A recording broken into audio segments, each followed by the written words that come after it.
আসসালামু আলাইকুম everyone, welcome back to my channel. আশা করি আপনারা সবাই ভালো আছেন। যারা আমার চ্যানেলটি সাবস্ক্রাইব করে আমাকে সাপোর্ট করছেন তাদেরকে অসংখ্য ধন্যবাদ, এবং যারা এখনও সাবস্ক্রাইব করেননি অবশ্যই সাবস্ক্রাইব করে বেল আইকনটি প্রেস করে রাখুন নতুন নতুন ভিডিও আপডেটস পাওয়ার জন্য। আজকে আমি আপনাদেরকে দেখাবো BBQ chicken cheese pasta recipe. এটি হচ্ছে ওভেন বেকড পাস্তা, যেটি সবারই খুবই প্রিয়। চলুন দেখে নেওয়া যাক রেসিপিটি। এখানে আমি একটি প্যানে নিয়ে নিয়েছি 2 টেবিল চামচ পরিমাণ অলিভ অয়েল। এবার দিয়ে দিচ্ছি বোনলেস চিকেন। এখানে আমি চিকেনের ব্রেস্ট পিসকে ছোট ছোট টুকরো করে কেটে নিয়েছি, এবং দিয়ে দিচ্ছি কেটে রাখা মাশরুম। এখানে আমি ক্যান্ড মাশরুম ইউজ করেছি, আপনারা যে কোনো সুপার শপে এগুলো পেয়ে যাবেন। এবার মাশরুম এবং চিকেনকে ভালোভাবে ভাজা ভাজা করে নিচ্ছি। এর মধ্যে দিয়ে দেব স্বাদ মতো লবণ, আদা রসুন পেস্ট 1 টেবিল চামচ পরিমাণ, 1 টেবিল চামচ পরিমাণ চিলি ফ্লেক্স। এখানে আমি শুকনো মরিচকে ভেজে আস্তভাবে গুঁড়ো করে নিয়েছি। আপনারা চাইলে বাজারের কেনা চিলি ফ্লেক্সও ইউজ করতে পারবেন। এবার নেড়েচেড়ে ভালোভাবে চিকেনটি কুক হয়ে যাওয়ার আগ পর্যন্ত ভেজে নিতে হবে। দেখতেই পাচ্ছেন এখানে আমি এক্সট্রা কোনো পানি অ্যাড করিনি, চিকেন নিজেই পানি ছেড়ে দিচ্ছে। চিকেনটি যখন প্রায় 75% কুক হয়ে আসবে তখন এর মধ্যে দিয়ে দেব BBQ সস। এখানে আমি আমেরিকান গার্ডেন ব্র্যান্ডের BBQ সস ইউজ করেছি। আপনারা অবশ্যই ভালো কোনো ব্র্যান্ডের BBQ সস ইউজ করবেন, তাহলে টেস্ট অনেক ভালো আসবে এবং অ্যারোমাও ভালো ক্রিয়েট হবে।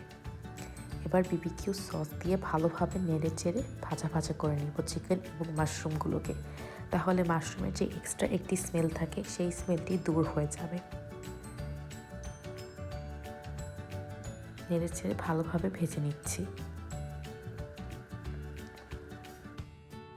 ভালোভাবে ভেজে নেওয়া হয়ে গেলে এর মধ্যে দিয়ে দেব সেদ্ধ করে রাখা পাস্তাগুলো।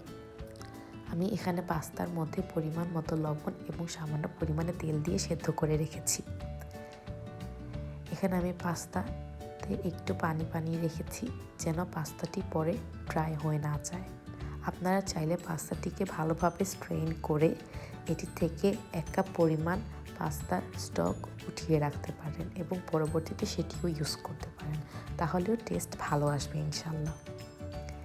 এবার পাস্তাটিকে ভালোভাবে চিকেন এবং মাশরুমের সাথে নেড়ে চেড়ে মিশিয়ে নিচ্ছি। পাস্তাটি ভালোভাবে মেশানো হয়ে গেলে এর মধ্যে দিয়ে দেব চিলি সস। এখানে আমি 2 টেবিল চামচ পরিমাণ চিলি সস ইউজ করেছি। এবার পাস্তাটিকে ভালোভাবে নেড়ে চেড়ে মিশিয়ে নিচ্ছি। দেখতেই পাচ্ছেন পাস্তাটি অনেক সসি হয়েছে। আপনারা যদি আরেকটু ড্রাই পাস্তা চান তাহলে আরেকটু হাই হিটে দিয়ে মিশিয়ে নেবেন। এবার এর মধ্যে দিয়ে দেব টমেটো সস। এটা টমেটো এবং গার্লিক মিক্স সস। আপনারা চাইলে টমেটো কেচাপও ইউজ করতে পারেন। এটিও আমি ইউজ করেছি 1 টেবিল চামচ পরিমাণ। আমার পাস্তাটি রেডি হয়ে গিয়েছে। এবার এটিকে সার্ভ করব একটি সার্ভিং বোলে। সবগুলো পাস্তা দিয়ে দেওয়ার পর এর মধ্যে দিয়ে দেব গ্রেট করে রাখা মজরেলা চিজ। এখানে আমি গুড লাইফ ব্র্যান্ডের মজরেলা চিজ ইউজ করেছি। এই ব্র্যান্ডের মজরেলা চিজটি সব থেকে বেশি ভালো হয় এবং স্ট্রেচি হবে। এখানে আমি 1 কাপ পরিমাণ মজরেলা চিজ ইউজ করেছি। আপনারা আপনাদের চিজের চয়েস মতো চিজ ইউজ করতে পারবেন। এবার পাস্তার উপরে চিজগুলো ভালোভাবে ছড়িয়ে দিচ্ছি। এখানে আমি গ্রেটার দিয়ে গ্রেট করে নিয়েছি, আপনারা চাইলে ছোট ছোট টুকরো করে কেটে নিতে পারবেন।